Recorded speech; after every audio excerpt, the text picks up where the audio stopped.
What's going on, party people? Welcome to episode 18 of Culture 316. I'm your host and one of your producers, Jordan Ahisi. Now, before we get into the show, unfortunately, Mo has come down with the flu, but have no fear, we have a special guest host. My guy Banks is joining us for the first time. So, Banks, I just wanted you to tell the people who you are, where you at, where people can find you, and all that. So the floor is yours. Hey man, Banks of Mini Pods. I guess you could just find me on Instagram at I am not Banks if that's not the name I changed, and TikTok. But mostly I produce for a well-known podcast called Random Acts of Podcast. It's based out of Florida. Um, Banks versus Davis. I produce for Reggae Boys. Public Enemies podcast for All Elite with Keeks. I do that from time to time. We just dropped a new episode recently.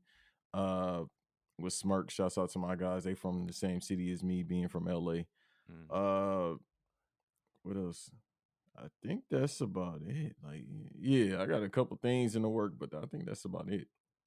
So yeah, y'all be sure to follow him on everywhere.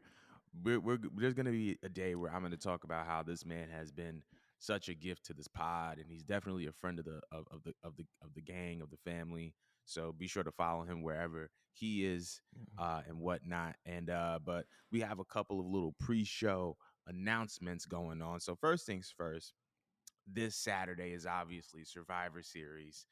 We got the 316 space going on, so be sure to tap in for that. I'll be there. Hopefully, Mo will be there. We will have a few other friends there. And also, our previous co host, my brother Angelo Carter, um, is nominated for Breakout Star of the Year for the LGBT in the Ring 2022 QWI Awards. So be sure to vote. Hopefully, I can put the link in the description. But yeah, make sure y'all vote and make sure y'all join us um, this Saturday. And for the 316 space for Survivor Series, we always have a good time. So we're gonna get into the show. Banks, you ready, bro? Let's go. Let's get Let's into it. let's do it. So first things first, we can't go into Survivor Series without talking about this past week in pro wrestling, specifically with the fallout from AEW Full Gear 2022. A lot of crazy things happen, a lot of twists and turns and unexpected events and occurrences. But we're gonna break this down in order of importance. So the first thing I wanted to talk about was that the Elite are officially back in AEW. It was announced previous to the event that they would be facing Death Triangle for the World Trios titles. They ended up losing their match, but shortly after the match, it was announced that they are going to be engaged in a best of 7 series, where the winner of that series will ultimately be the AEW World Trios champions. So I wanted to know your response to the return of the Elite and the backlash against CM Punk, because we heard some FCM Punk chants in the crowd and it was kind of crazy. I wanted That's to that know real your music. yeah. I wanted to know your impressions on it. How'd you feel about that? Oh no! First of all, turn them chants all the way up because I told y'all he trick y'all. All right, I am very anti CM Punk. All this ain't gonna fool me. I don't care about no straight edge society. All right, Mm. I take California medicine, but I won't say that here. So I don't care about none of that straight edge society stuff as it relates to him. As it Mm. relates to him. So turn the chance up. The league coming back, I think it was great. At this point, uh, they don't really need to be here. They're doing it for the love of the game, and then we'll talk about New Japan later on. But those are, they underground legends at this point. So to see them return, and of course they didn't need to get put over in this instance. You feel me? And then it's a series anyway that's going on too. So maybe they might get, the trios titles at the end of this. I don't feel like they need it, but I Mm. thought it was great. Mm. I agree with you. I love the return of the Elite, the music. The name of the Mm. song escapes me, but that man Tony Khan got a different type of money to be licensing all these doggone themes the way he be doing. But man, Yeah. it was just good to see them back. It was good to see Being the Elite back, which came out this past Monday. Um, it was just good to see the Elite. Like you said, they're underground legends, right? Like they're doing this for the love of everything, and the fact that they came back and they probably were involved in the creative decision of like, we don't want to win the titles right now. That's big because most guys at their level would have easily just been like, nah, nah, nah, we're taking the titles. We're coming back and we're taking the titles. And based on the tease and the return, one could have assumed that the elite were gonna win the titles. I know for a fact that I predicted that. I was like, yo, they're definitely gonna win. But the fact that they took the humble road and decided to, factor this into a long-term storytelling plan in which essentially both teams will be elevated at the end of it, I think was a very, very humble move and very, very telling of their character. As far as the CM Punk chance, man, it's so disappointing because I was one of the people that was very excited to see CM Punk return. I feel like That's very unfortunate. when I feel like he was when in WWE I felt like he wasn't getting the treatment that he deserved based on the caliber of talent that he was. And for one reason or another, based on how all this is played out, it's just not a good look for him. And it's like, Hey you man, know, karma crazy, ain't yeah, it? karma is a crazy thing, man. And I mean, I wish nothing but the best for him. I feel like he's gonna eventually be back in a wrestling ring, just not AEW. But that's gonna be on him because Oh, yeah, it's a couple now. high school gyms he could work at. Oh my God, not the high school gyms, but man, like it's Yeah. unfortunate. Just the downfall of CM Punk's public image needs to be studied in some form of history class because it's actually pretty wild. But I am glad to see the elite back, and it seems like their message was that we're here and we're here to be team players. And I'm very, very ecstatic about that. But moving on from that, one of the other major headlines of the night, Jamie Hayter becomes the AEW interim world women's champion. How did you feel about that? I think it was phenomenal. Her and Tony Storm have this long history since Stardom. So to see them now on a bigger platform, no disrespect to Stardom because I watch Stardom, but to see them on a prominent, actually promotion that's Mm, big in America, probably across the world or somewhere in the world at this point, right. I think it was great for her to get put over. And once again, we got to remember this is interim because even though AEW is my company, they really love the interim. It's like, hey man, if the person ain't here, this is my title, bro. I Right. don't know about all that right now stuff. Funny thing is, I'm glad that you brought that up because I think Sean Spears put out a tweet saying, to drop essentially to drop the interim. I'm gonna actually see if I can find this tweet, just so I can give some context. But in the interim, I'll give you my my take on it. I think that Jamie Hayter is the hottest act in AEW as far as it pertains to women's wrestling. I think that she's been super over for months. I think that people have been waiting to see her get her shine and her just due, and to see it happen on the last big pay per view of the year in a match against her former best friend. I think that is very, very fitting. I think that Tony Storm had a pretty good reign, really good defenses. And I think that Jamie is going to take this belt to new heights. As it pertains to what Sean Spears said, he said this interim stuff is BS. You're either the champion or you're not. And I agree. I don't think that Well, because that's the especially best now. promo that Perfect 10 has ever had.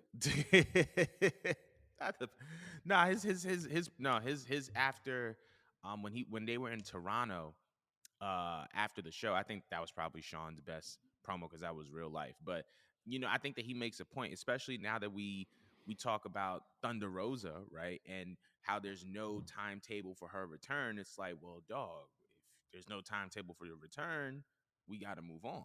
So you're not the champ. When you come back, you can work for it. But to to to to to to to have two champions at this point of the caliber of Tony Storm and of the caliber of Jamie Hayter, I think it's disrespectful to them to consider them interim women's world champions when, in my opinion, both of them are better in the ring, way more charismatic, and are bigger needle movers than Thunder Rosa was as the champion.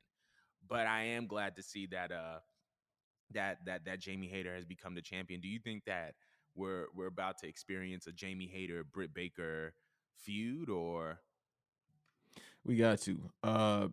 Two of the biggest draws and probably wrestling overall, not just women. So we definitely have to see that.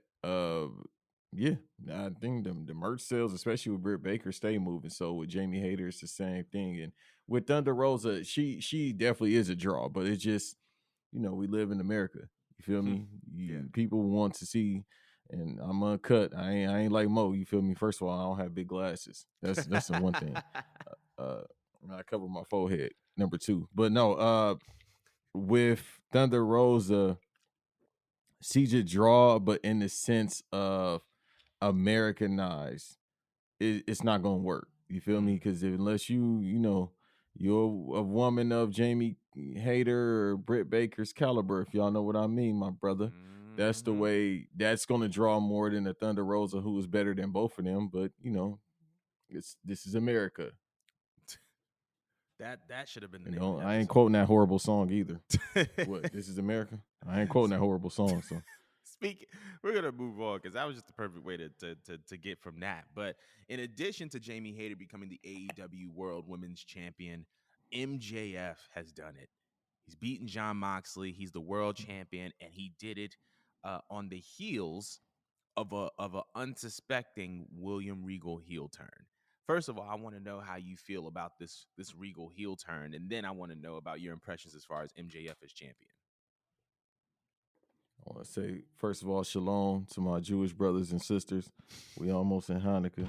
So I want to shout out to my brother MJF. Number two, so up until last week, I never liked MJF. I Right. thought the heel MJF was just too much. Like he using, obscure language and talking about people being marks. Hey man, I understand. But him turning babyface in the past, I should say in the past 2-3 weeks, him turning babyface, I was like, hold on, there's something here. And then the match that he actually had with and I'm about to call, yeah, he Dean. Your mama calls you Ambrose, I'm gonna call you Ambrose. And then had the match with Dean Ambrose at Full Gear. I was like, all right, it's two different type of styles, but it worked. And then I gotta remember also MJF is 26 years old. So Mm. uh I thought that was great. But William Regal. So William Regal, I mean Chris Jericho. Once again, shouts out to Keeks. Everything leads back to Chris Jericho. He already said, hey, you can't trust William Regal. I've been knowing him 20 plus years. He's going to do this. And right on time, it's the heel turn. So it's long term booking, as they say at Public Enemies, and just overall in the business. So with uh the promo that MJF and William Regal had about a month or two ago, which is phenomenal promo, Mm. you had it quite easy, sunshine. Like when they had that promo, it was an outlook to where we are going. So it's unfortunate, and then it's also showed because they were breaking up that faction. I don't think the faction was ever needed. I'm gonna still get one of them hoodies, but I Same. don't think it was needed. But it was great. Now Dean Ambrose. All right, let me stop doing that. Moxley, now he could take his break because he was supposed to take it during the summertime. And then y'all, man, CM Punk out here want to be the tough guy that he think he is. And now Ambrose could take his break, hopefully. Right. I fully agree with that. It's so funny though, because they were supposed to take that vacation. Mox was supposed to take his vacation, and then Renee got hired from AEW by AEW. So it was like, now can they go on vacation now? But that's another story for another day. As far as William Regal's heel turn, I think that it was so perfectly done.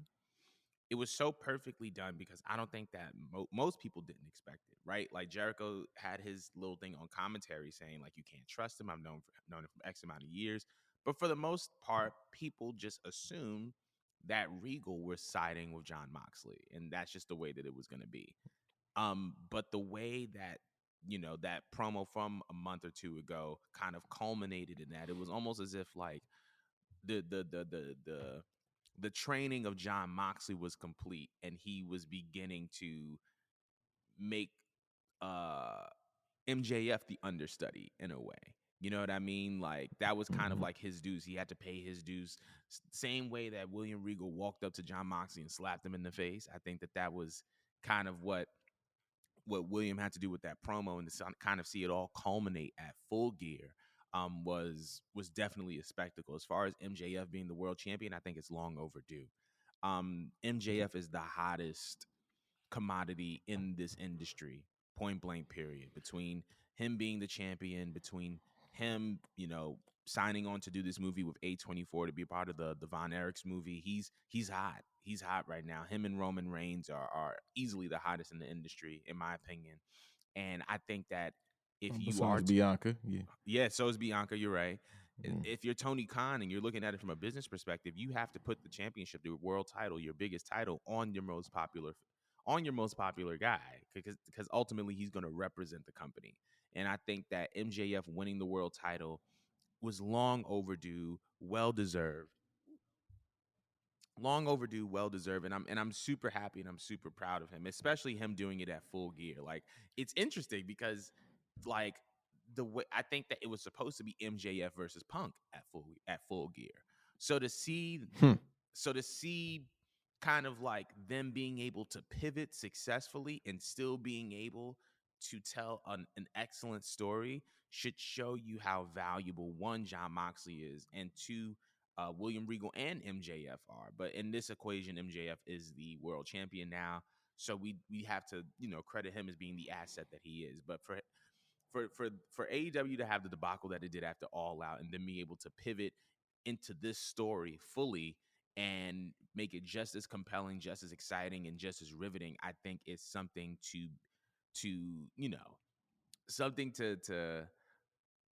something to commend them on. So shout outs to MJF, William Regal, and John Moxley for building an incredible story in light of such drama that was happening. But for the people at home, we want to know your opinions on All Out. So tell us how you feel in the comments. Let us know. Tweet at us, whatever the case may be. But we're moving on. So shortly after AEW All Out, we got two major developments from New Japan Pro Wrestling.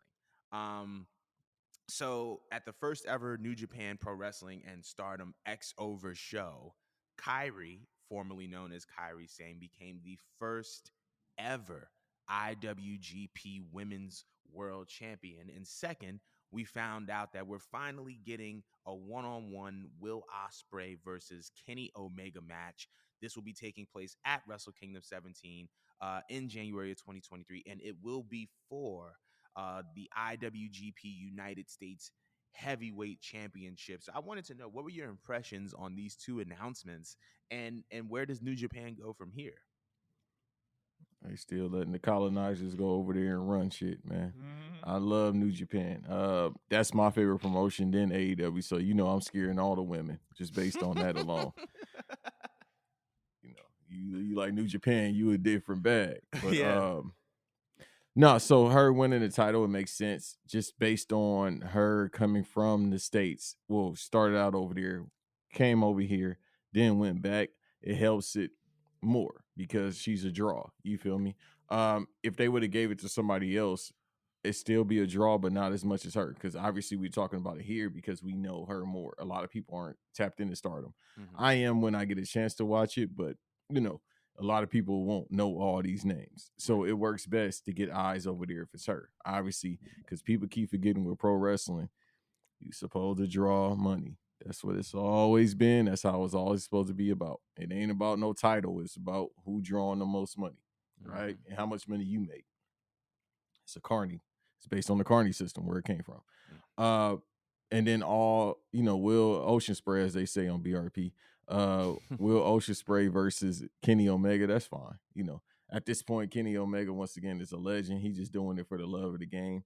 I don't know how this is going to work out as far as his body, as far as his physical, pause on that.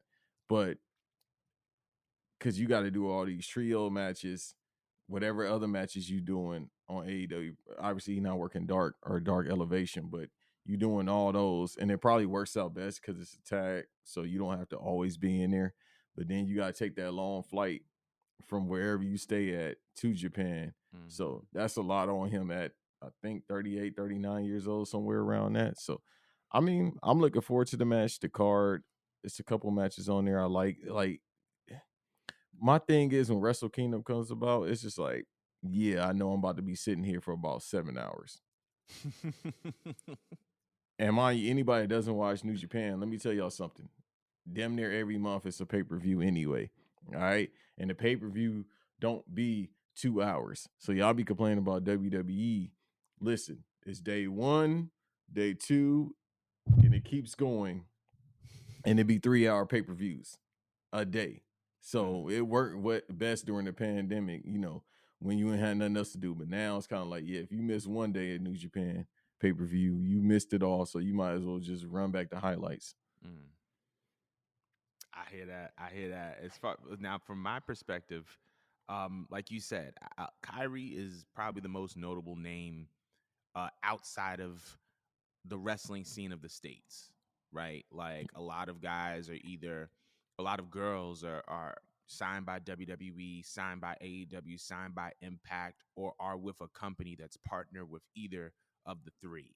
And so when you are sitting at the top of management and you're trying to figure out who holds the belt first and who can draw not just money but draw prestige to the championship and draw prestige to the scene so that you can attract other free agents. One of the things that we've been talking about is the status of Mercedes Varnado, aka Sasha Banks. We don't know what her status is as it pertains to where she's signed to, and I wouldn't be surprised if we saw a Kyrie Sane versus Sasha Banks for the IWGP Yes, Women's title.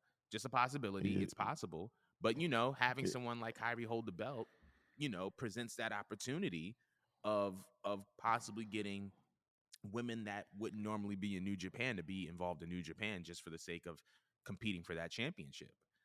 So I think that it was a good move on their end. I think that Kyrie is one of the best women's wrestlers on the planet, bar none. So you can't go wrong with putting the belt on her, and I feel like she is going to draw a lot of money. So shout outs to Kyrie on that. As far as Kenny versus Will, yeah, this is going to be interesting because this is going to be stiff. This is going to be a stiff match. Man, listen, this is Rome Streets and Mac Hami. All right, that's all this is right here. Like if you like Dirt Under Your Nails rap, like I listen to on the occasion when it's not R&B, there you go right there. So, like you said, it's gonna be one of those matches where it's gonna be. I don't even know Will Ospreay gonna do that at this point. You like, yo, you got to work light with Kenny, but we've seen it before. I don't have a problem with it. I think it's gonna be good. Uh, yeah, I don't really like when it comes to the colonizer matches. I'll be tapped in New Japan, but I'm over there. I'm trying to see, man. With my goat coming back, I'm still Mm. waiting for my goat Naito to come back, man. Mm. I mean, I wouldn't be surprised if we saw something at Wrestle Kingdom pertaining to his return, but you know, it's storytelling. Ibushi been out for a year and a half.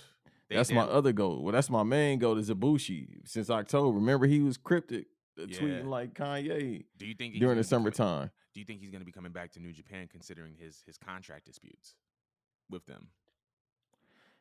That's been the main thing. But like I said, he was up here tweeting like Kanye talking about they done took my mom and doing. I like, hey, bro, is you coming back or not? You gotta talk to them. And then yeah, like, bro, you telling us that we can't do. I'm on the other side. If I was over there, I for sure help you out if I could, champ. But Right, he I remember the owner of New Japan was talking about it, talking about we gonna work it out. Like, nah, bro, I don't think he want to come back. right.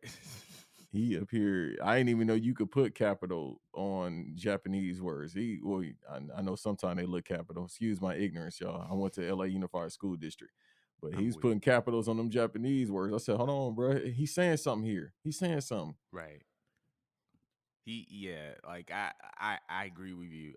I didn't see the exact cryptic tweets, but when I saw like the fallout that he was having, considering that he was the first ever IWGP World Heavyweight Champion and had a lifetime contract with New Japan, for you to not want to go back despite the guaranteed stability that you have for having a lifetime contract, something got to be going on. So, but as far as back to Will and Kenny, to kind of piggyback off of what you were saying as far as Kenny's body, right? Like it is very, very, difficult to be performing at, the Kenny Omega level at 38, 39. And when I say the Kenny Omega level, I'm talking about Kenny Okada. I'm talking about the Bullet Club, the cleaner Kenny Omega. You know what I mean? So I don't think that we're gonna get that type of Kenny Omega because he is a little bit older now, but I do think that he's gonna be ready.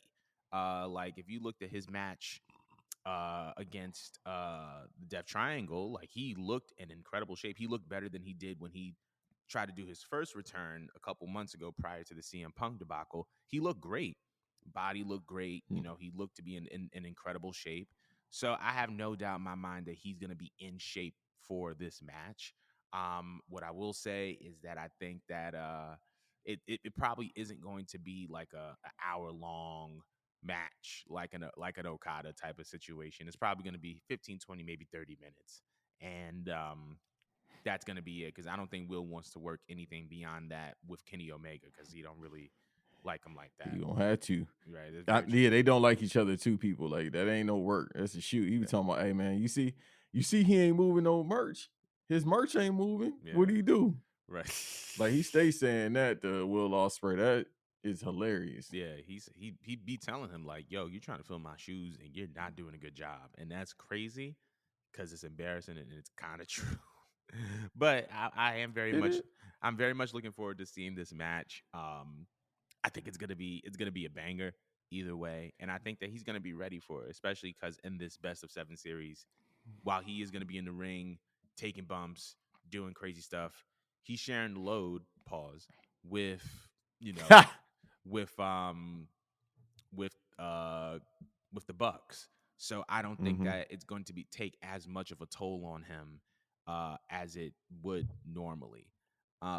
But moving on from there to talk about my guy Brian Danielson, the man that Mo says deserves more. He had some very, very interesting comments. I see the shirt. I just peed. Um, he had some very, very interesting comments. Uh, According to Wrestling News, Brian Danielson states that he will not be a full-time wrestler for much longer. So, what would you like to see him do prior to his retirement? And in your opinion, what will his legacy be? Sit down somewhere. Even before he retired, go ahead, sit down, like my grandmother used to say. Go lay down somewhere. I don't need to see nothing else, man. He's already, man. Like how they did an NBA top 75, they need to do that with wrestlers. They don't need no PWI 500. I don't care about no 485. No disrespect. I don't care about 439 and all that. Like 500 wrestlers is still obscure. All right, I Mm, can't name you 500 things I like.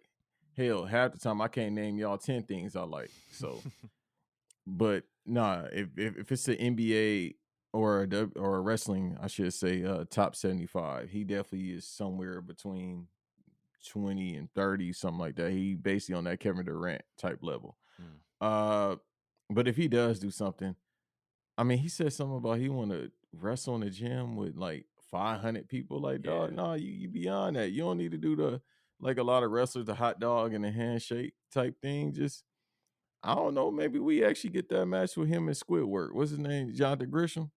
Maybe we actually get that match. That's what everybody want to see. They want to see that. That's that real music. That's that real scared of women He music called right there. he You called know what him I mean? Squidward. Ain't he 5'1"? Yeah, I seen him in person. Yeah, so we got the 5'1" squid. You know what I mean? Handsome Squidward against the dragon. You feel me? And I that shouldn't be in front of 500 people. Just put that when ROH come out, if they get that deal next month or whatever, put it on that. Mm, Or I don't care, just 500 people, bro. Like you don't need to do that. mm. Like I what's that gonna prove? I think he was just doing it because I think he made that point. I shouldn't say he made that point, but I think he wanted to wrestle in front of all of maybe 500 people, because I feel like there's a certain type of grit and character that comes with the independent scenes and wrestling in front of small crowds. It's a lot more intimate and you feel the energy. Whereas when you're wrestling in a big arena, everything kind of gets lost in translation because you're trying to time everything perfectly for TV. You got to look into the hard camera. You got to be conscious of all the other cameras. And so sometimes when you are wrestling for TV, it can take away the character and the grit of just wrestling. You know what I mean? Not being having to be conscious about where to look and where to throw somebody and you know what I mean? Like, so I feel like he was just trying to make that point as far as like, oh, I just want to be in a gym with not a lot of people and do it like Big that. fella, it's too late. You've Yeah, been doing that for 16 years now. that's a You fact. better look at camera A, camera B. Why you want to go back? You want to go back? You can't feed your kids with $500 crowds. I mean, 500 crowds, That's facts. Unless you 500 take people in a crowd. You can't unless feed you're your taking kids. the whole gate and that's not happening. But And that's only gonna be $82. at 82. But Why you want to go back to that, brother? but I think that I would love to see him in the match that he was supposed to have against the match he was supposed to have at Forbidden Door, which was him versus Zack Sabre Jr. I think that Bryan Danielson versus Zack Sabre Jr. absolutely needs to happen before his retirement. It doesn't matter where it happens. It could be um it could be like in it could be in New Japan, it could be a Ring of Honor, it could be an Impact, it could be AEW. Regardless of where it happens, it just needs to happen because those are arguably two of the best technical wrestlers in the world. Now, as far as his legacy is concerned, I think that Bryan Danielson is going to go down easily as one of the top 5, top 10 pro wrestlers to ever exist. I think that he's going to have a top 5 WrestleMania moment over the past 10 to 15 years as far as him winning uh the world title at WrestleMania 30. I think that he's going to go down as one of the best baby faces in the history of pro wrestling because the Yes movement was something like we've never seen and probably something like we'll never see again. And so I hope so. yeah, I think that Jesus, but I think that Bryan Danielson has so many narratives that run into his main legacy. Um and I think, I feel like he's going to like still coach. Like I feel like Danielson is going to coach and stuff like that. He's talked about like just wanting to appear on Dark and Dark Elevation and how he feels like he doesn't want another championship. Like to him, it's about putting over the younger talent, and I think that that's like his main focus. So I would love to see him with like an AEW World Title or a TNT title or the Ring of Honor World Title to like end his career. But like if that's not what he wants, that's not what he wants. But I think he's gonna go down as one of the And goats. you You and you going? know What you? how, brother, you noticed that he said the same thing. Him and Christian, they want to put over young guys. Mm-hmm. That's great, ain't it? It is. Why Edge don't want to do that? I'm sorry, because he's Ooh. trash. You can go ahead. Oh. He'll never want to put nobody over. He want to put himself over. You 45 years, you 46, walking around. You know what I mean? With the Ellen Jenner's haircut. Talking about, I'll be back next year. No, you stay home. Nah, you for sure stay home, bruh. You gotta chill. Mo's gonna have a field day when she comes back because she I don't she give a damn. she ain't gonna she ain't gonna be happy that you're talking about her ex husband like that. But moving Well, on. that's too bad. Moving on though. So Andrade had a very, very interesting cryptic post um, that came from his Instagram this past week. I'm gonna do my due diligence and look it up, but just so that people are aware, there was a previous conflict between him and Sammy Guevara backstage, which led to an altercation. Sammy keeps getting into trouble. He's always pressing Can't people. stand that boy. See, I I'm feel sorry to cut you off. I you good. can't stand that boy. You good. You good. You good. I said it on the show before. I feel like Sammy constantly picks on people. He doesn't pick. He never. Anytime we hear about an altercation with Sammy, it's always with another person of color, and I find that to be very, very interesting. Like, especially like Afro Latino, like Hispanic men, and it's like people that would challenge his card, I guess you can say. Like he likes being the token in a way. I don't know. That's the vibes that I get from him because every time he's trying to press somebody, it's someone that he knows he has issues with, and then he throws stones and he hides his hand. But Oh, never mind. DeSantis is his OG. That's why. Yeah, that's a fact. But Like, I don't like that boy face. I don't want to talk about how people look, especially a grown man. But you see certain people like, dog, why you look like that? Like, your face make me mad. That's Sammy Guevara right there. Like, your face make me mad, bro. That's perfect. Nah, but I finally have the post. He said, "I just want to say thank you. Bye." And it was a picture of him looking at the mask. And it was an AEW picture. All the pictures, um, that he used in his post were all AEW pictures. Um, and that led me to ask, do you think that he's about to leave for WWE? Do you think Andrade You is going to go, WWE? you go over there to the losing side. It's all right. Go over there and, I don't know, work with Hero. You probably could ghostwrite for them. Not ghostwrite for them. Yeah, somebody wrote that for him, so use that ghostwriter to ghostwrite for them, because ain't no way Andrade wrote that out. But I'm Yeah, sorry. you good. I personally, I think that he's gonna head over there. I don't think that he's been utilized as greatly as he could have been, and I feel like there's so many different factors involved that may not have anything to do, may or may not have anything to do with him. I just feel like he went over to AEW with this expectation of having the creative freedom and being able to be pushed like this major star. And, I don't think that he reached his full potential. And there could be multiple reasons as to why he didn't. But I feel like he would be used better under Triple H than if he were to be used under Tony, than how he's been used under Tony Khan, just because of his track record under Triple H with, with NXT and all that. And so that's just my personal opinion. What were you going to say? Hey, you see how they got my man's Reggie out Oh, here? So scripts. yeah, you see how they got him out here looking like Striker or something? Looking like a Mortal Hey, Kombat bro. character. Yeah, go over there, put that black mask on. You feel me? Get sued by Warner Brothers eventually because they're gonna find out. Go over I'm there, put weak. that black mask on at NXT. Just do that, bro. I think that's problematic to go against Reggie with a mask and that's black, but still, Right. that's all you gonna do. You gonna go over there. I mean, I ain't tripping. Like, you gonna go over there, you gonna be with your wife, which it seems like ultimately he wants to do, which is fine with me. You feel me? He been gone for a minute. They look like they spending time together. Right. Going over there, you know what I mean? When she come back, you know what I mean, with something new, you feel me? You go over there, y'all go over there. I mean, for sure. Go over there to the losing side. That's a very interesting.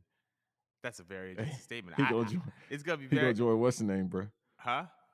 What's the group called? That horrible group Judgment. Judgment Go over Day. there. Yeah, Wow. be the boss over there with the black mask on Judgment Day. I like Judgment Day though. I like Judgment Day. You a man of class. You are a man of class. You a man of honor. You a good man, and you like Judgment Day. I do That's your like. whole thing. So I we'll get into that later when we get into Survivor Series predictions. But All right. moving on from that, speaking of some interesting news, so Jade Cargill and Bow Wow Hmm. finally had their interaction on the Millennium Tour stop in Miami at the FTX Arena. Bow Wow and the TBS champion, the undefeated TBS champion Jade Cargill, along with the baddies, came face to face, resulting in an altercation that required security to step in. The video so far, last time I checked, had 5 million views on the Shade Room's Instagram. So, did you see the video? What were your impressions of the altercation? What do you think this means, going forward between Jade Cargill and Bow Wow? First of all, Kiera Hogan taller than Bow Wow. I'll just That's say that. mad funny. Um, and then if you want to get Monique involved in the match, that's a hell of a triple threat right there. You feel me? The under 500 kilograms, what they say. What last storm you say, WCW? The under 20 quick kilograms title. There you go, right there. So get all three of them in the match, bruh. I'm weak. Step stool ladder match if you want. Nah, so this is one of them things where shouts out to my brother Just Inglewood.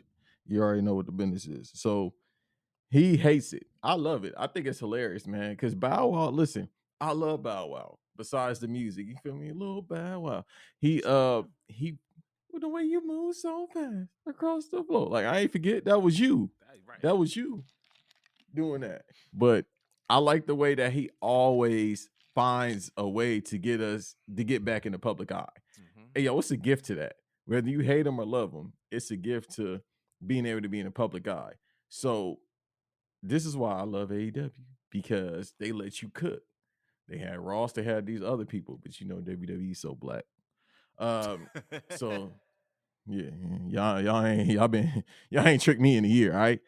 I remember that was y'all putting them Kubies on Triple H. That was y'all. But not y'all, Culture 316, but Right. it's others.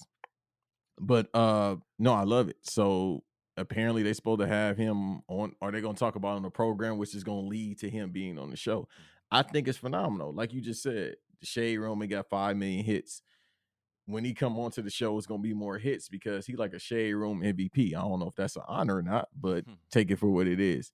And that also helps people that's on AEW, even though they probably not gonna listen to no Bow Wow because they be singing Judas to the top of their lungs. That's they 56 nights right there. Yo. So They be singing that, bro. I'm like, hold on, bro. Judas ain't no good person. That's the one that betrayed Jesus, Jesus. right? But right. I'm like, I don't think y'all supposed to be honoring him, but all right, bet. Uh, so it brings people to like, who is this Bow Wow? And then maybe it's some little kid from Chicago because they always go out there and I love Chicago, but they go out there every week. So maybe it's some little kid in Chicago that might be like, I don't know who this Bow Wow kid is, but he looked like me, except for he 46 looking. But I'm gonna Wow. tap into the music. I want these kids to be like fresh as I is, you know, with their Darby Allen shirt. Not Darby Allen shirt. I, And I love that Darby Allen. I personally think that this is gold. This is money. This whole Yeah. altercation, this whole situation is money. And for those of you who are mad that wrestlers and celebrities are going at it, this is what made wrestling a global phenomenon, right? Like when we talk about the intertwining of the entertainment world and the wrestling world, that's what created WrestleMania. That's what made it such a hit. That's what made Right. WWE stand out, right? And so now there's this formula. You put somebody in the ring, you put a popular wrestler, you put a popular entertainer, you're going to get traction, you're going to get mainstream exposure. That's how wrestling for the past, I would say 30 to 40 years has gotten and stayed in the mainstream light because every generation there's been some type of relationship between the wrestling world and the entertainment world. As it pertains to Bow Wow, I've said this on the show before, man. Bow Wow was so goated. Yeah, I don't know what he's doing in music now, but there's only been a handful of rappers that have sold out Madison Square Garden multiple times: Cole, Jay Z, Eminem, uh, and Bow Wow.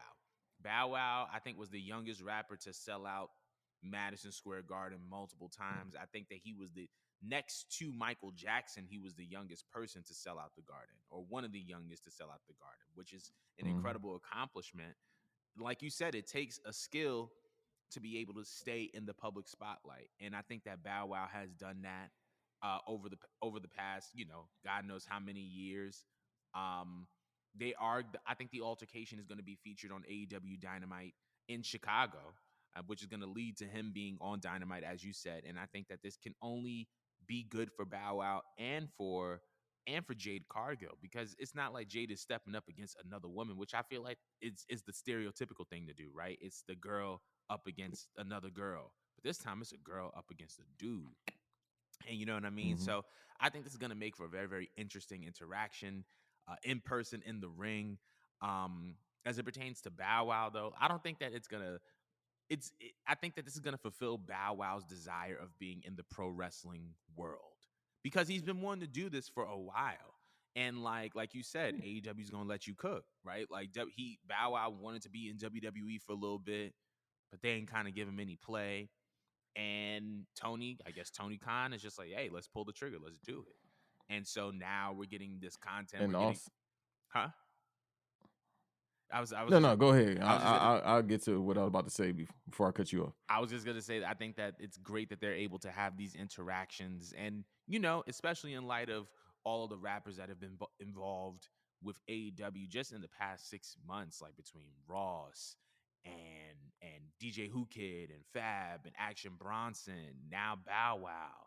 So it's just like now it's just adding to the list of rappers that are being involved in the wrestling program. And kind of tying this back to my main point, when WrestleMania first got hot, they were interacting with the musicians that were popular during their day. They were interacting with the music style that was popular during that day.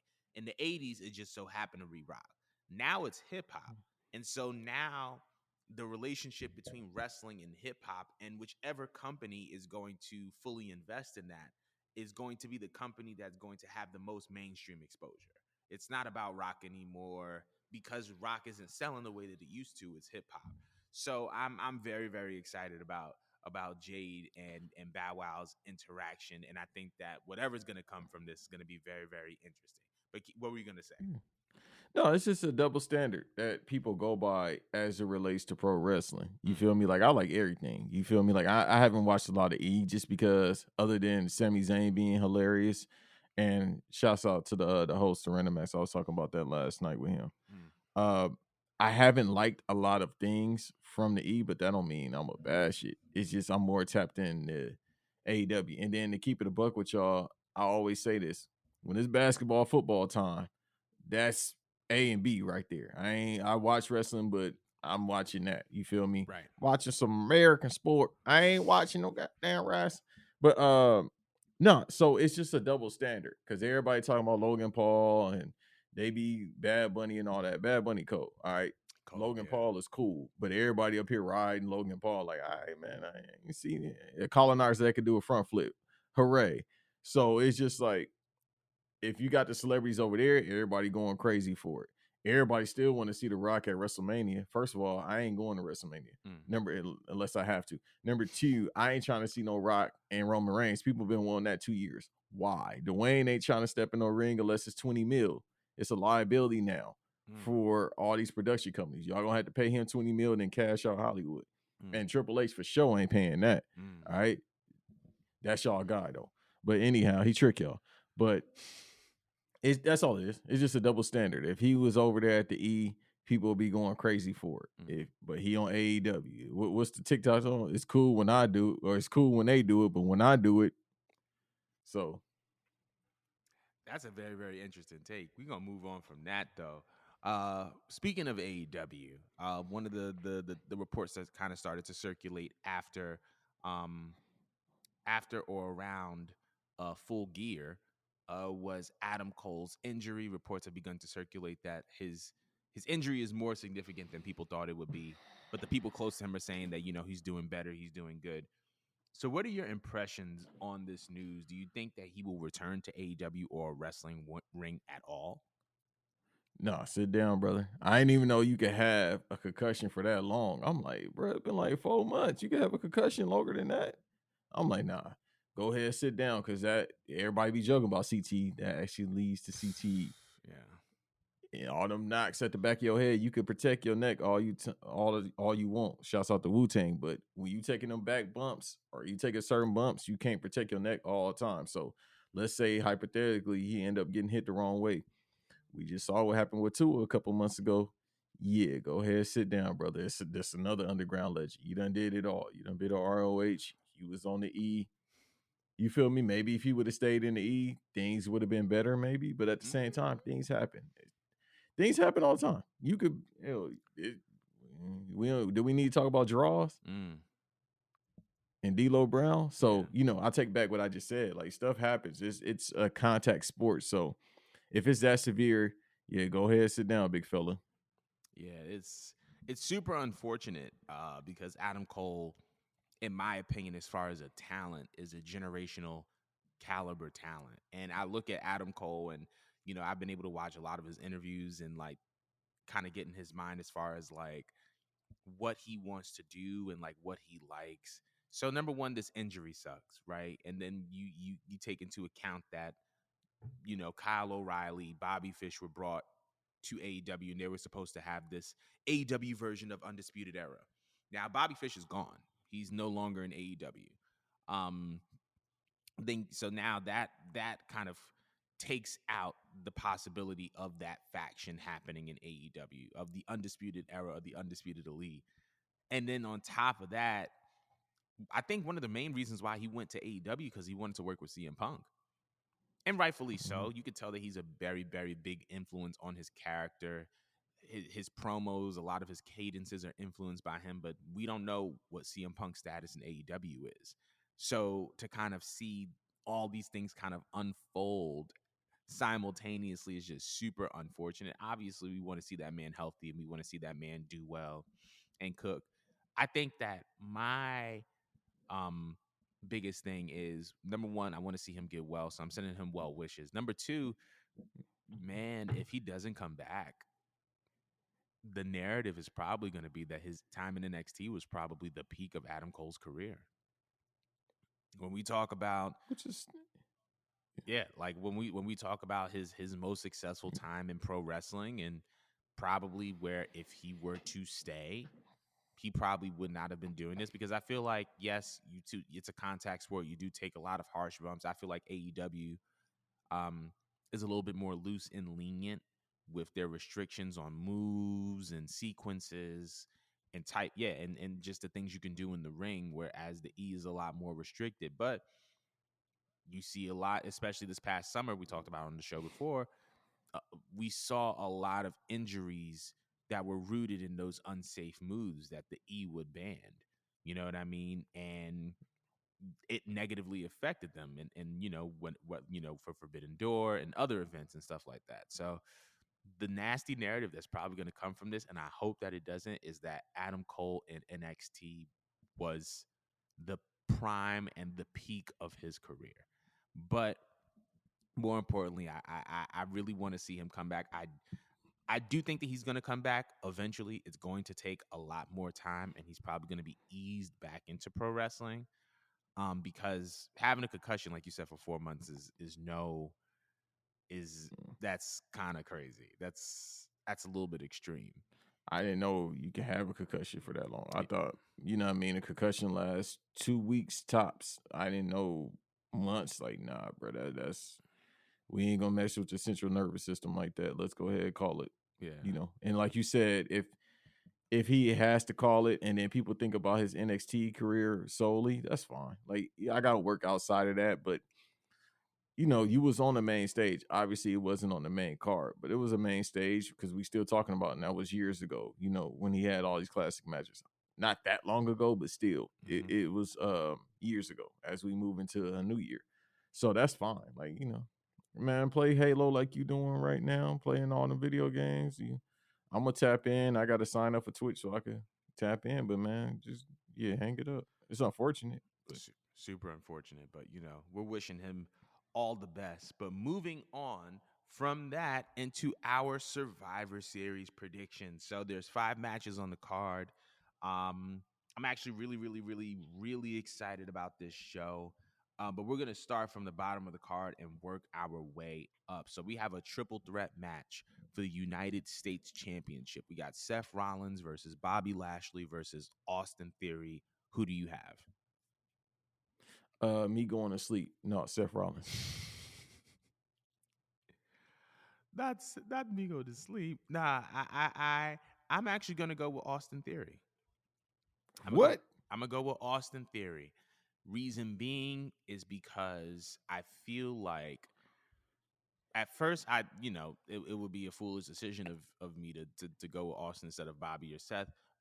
But if you're paying attention to the way that Austin Theory has been rebuilt over the past 5-6 months, he's pretty much been stripped of everything Vince esque related to him. I think that the Money in the Bank briefcase was like the last relic of that.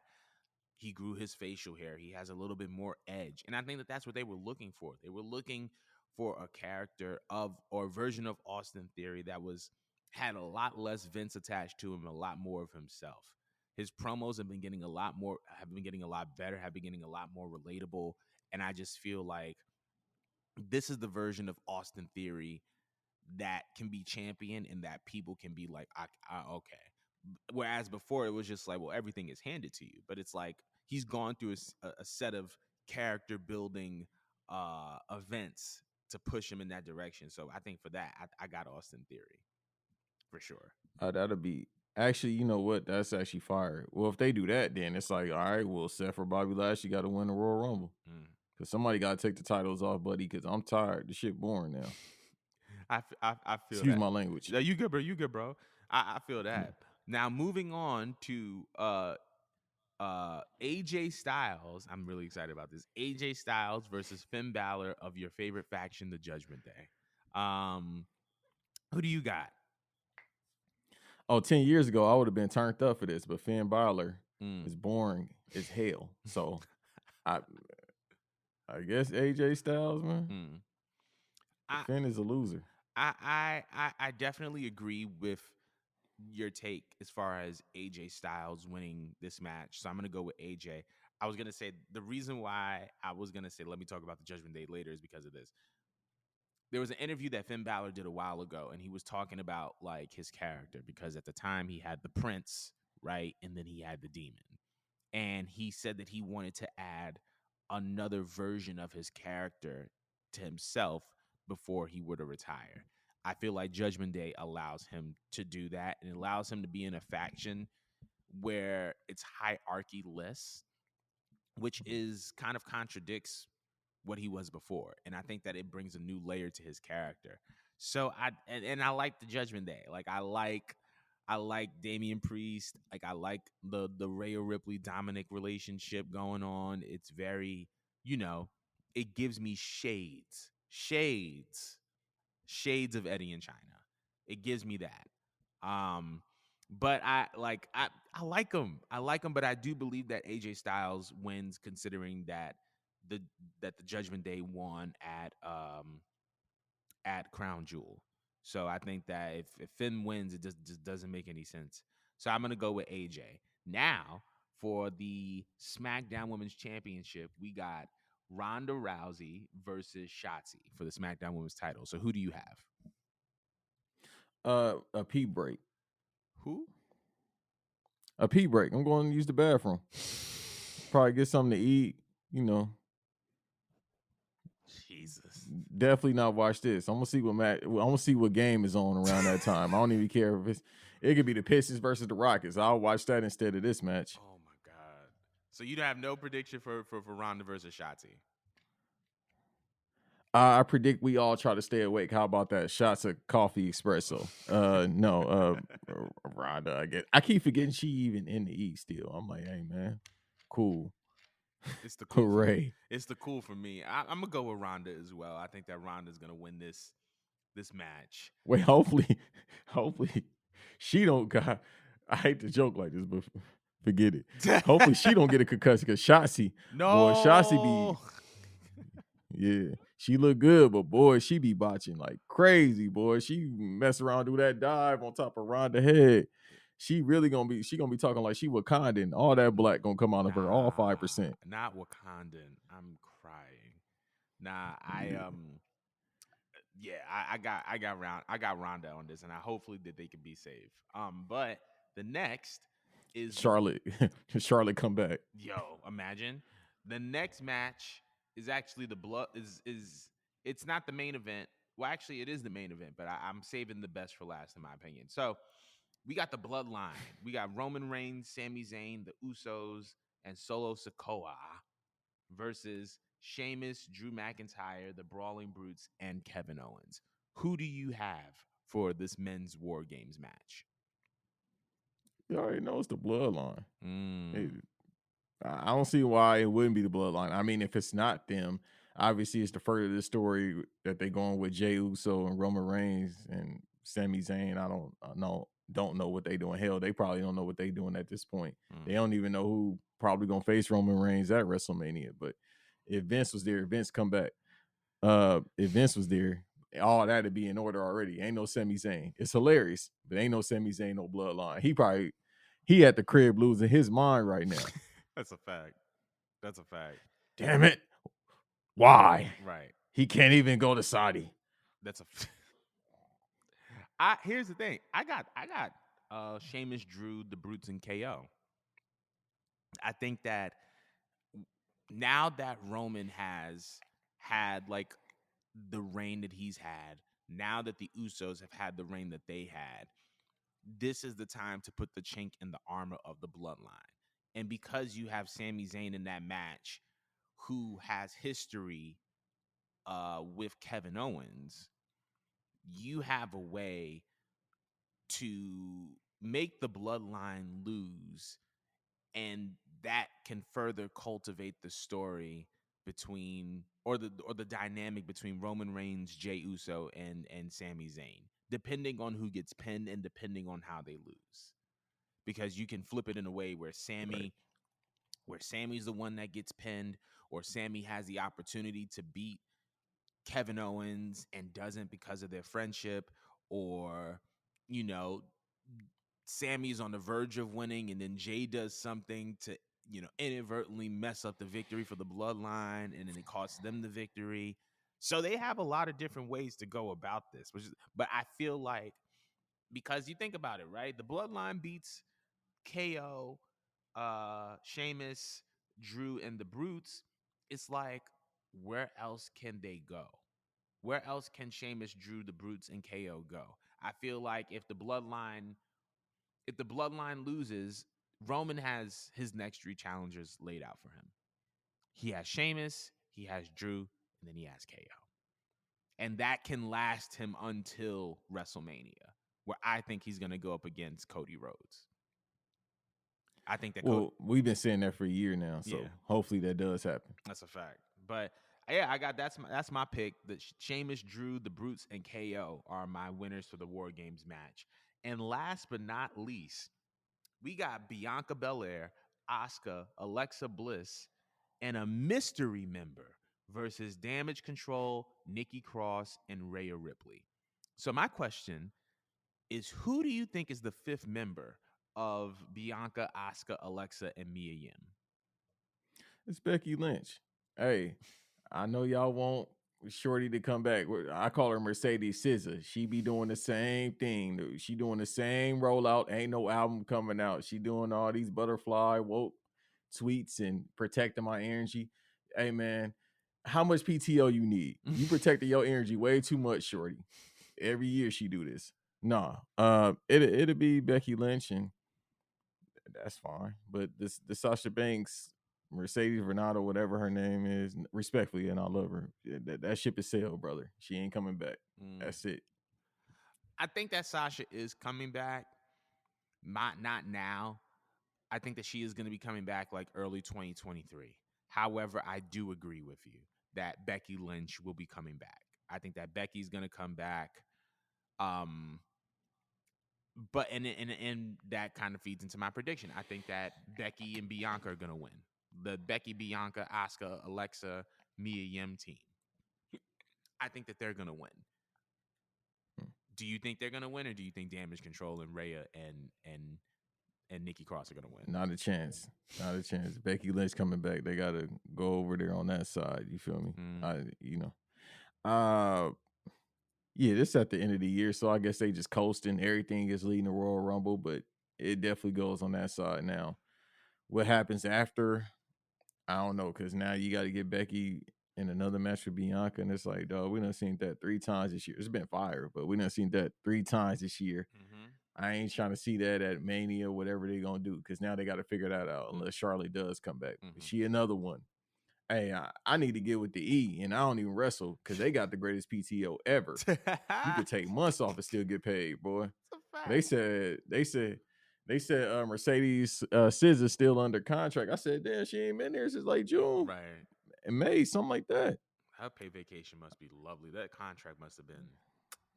But yeah, Every year she doing it. I do agree. I think Becky Lynch is coming back tonight on SmackDown because she's that they're revealing that 5th member on SmackDown. So tonight on SmackDown, she's going to be revealed as the 5th member, and I do believe that team is going to win.